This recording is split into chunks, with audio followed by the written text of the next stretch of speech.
සියතට ඔයාලා හැමෝම අද ආදරෙන් පිළිගන්නවා. අද කතා බහ ඕස්ට්‍රේලියාවෙන්. දරුවන් මිලියන 2කට අධික පිරිසකට ජීවිතය ලබා දුන්න ජේම්ස් හැරිසන් පසුගියදා වයස අවුරුදු 88 දී මිය ගියා. ඕස්ට්‍රේලියාවේ වෛද්‍ය අංශවලට අනුව හැරිසන්ගේ රුධිර ප්ලාස්මාවේ ඇන්ටි-ඩී කියලා හඳුන්වන අති දුර්ලභ මෙන්ම ඊටම වටිනා ප්‍රතිදේහයක් අඩංගු වෙලා තියෙනවා.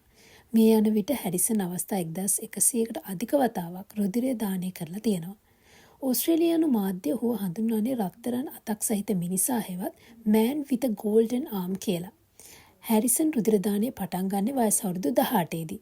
එදා ඉඳන් වයස අවුරුදු 81 වෙනතෙක් සති දෙකකට වරක් ඔහු රුධිරය පරිත්‍යාග කරනවා.